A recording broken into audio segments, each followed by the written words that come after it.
Boa noite, galera. Tudo bem com vocês? Galera, hoje eu vim falar com vocês sobre as consequências de ignorar a voz de Deus. Hoje, Deus tratou muito a respeito desse capítulo com uma amiga minha e ela compartilhou isso comigo.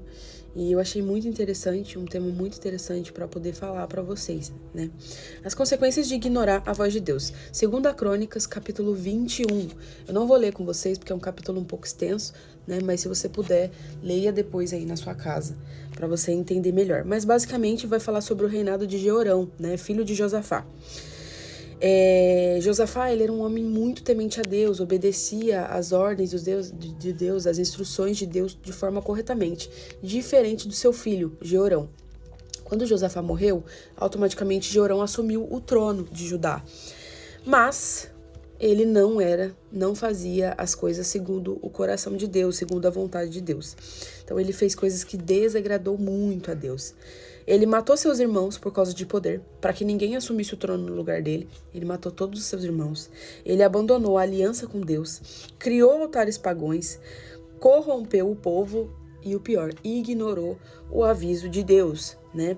A Bíblia vai falar que o profeta Elias mandou uma carta para ele, informando que o caminho que ele estava seguindo não era correto, que Deus não estava se agradando e que o juízo de Deus ia cair sobre a vida dele, mas ele ignorou. Resultado, perdeu o apoio do povo, sofreu perdas familiares, foi tomado por uma enfermidade tão dolorosa, mas tão dolorosa que a palavra fala que os seus intestinos saíram para fora, né? E quando morreu, ninguém sentiu a sua falta.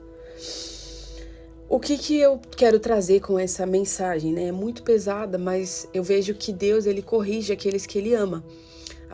É a mesma coisa de um pai com o seu filho, de uma mãe com o seu filho. O seu pai, ele não vai chamar a sua atenção porque ele não quer o seu bem. Ao contrário, ele quer o seu melhor, ele quer que você melhore, ele quer que você evolua, né? E é por isso que os nossos pais nos corrigem. E com Deus é a mesma coisa. Deus corrige aqueles que ele ama, né? Quando a gente rejeita a vontade de Deus, a gente perde não só bênçãos, né? Não só o que Deus pode nos entregar, mas a gente perde também direção, a gente perde propósito, a gente perde a dignidade, que foi o que aconteceu com Jeorão. Muitos hoje estão feridos, solitários, porque se afastaram do caminho de Jesus, se afastaram da verdade, né? E ignorando conselhos, pregações, advertências em amor. Aquele irmão que te corrige dentro da igreja, aquela amiga que te corrige. Eu tenho uma amiga assim, que me corrige quando eu tô errada, que fala umas verdades quando você precisa ouvir, entendeu? Isso significa que aquela pessoa, ela quer o melhor pra você, não que você sucumba ao pecado ou que você saia da presença de Deus. Então, ouça essa pessoa que está chamando a sua atenção e, principalmente, ouça a voz de Deus, porque Deus corrige aqueles que Ele ama, né? Mas ainda dá tempo. Aqui, nesse capítulo, a gente vê que Deus ainda fala para Elias para poder advertir ele, para poder falar, olha, você não tá seguindo por um bom caminho. Ou seja, ainda dava tempo dele se arrepender, dele se voltar o coração para Jesus, né? Mas infelizmente ele não quis. E isso pode ser diferente com você. Ainda dá tempo de você se render para Jesus, entregar o seu coração para Ele, voltar de onde você estiver.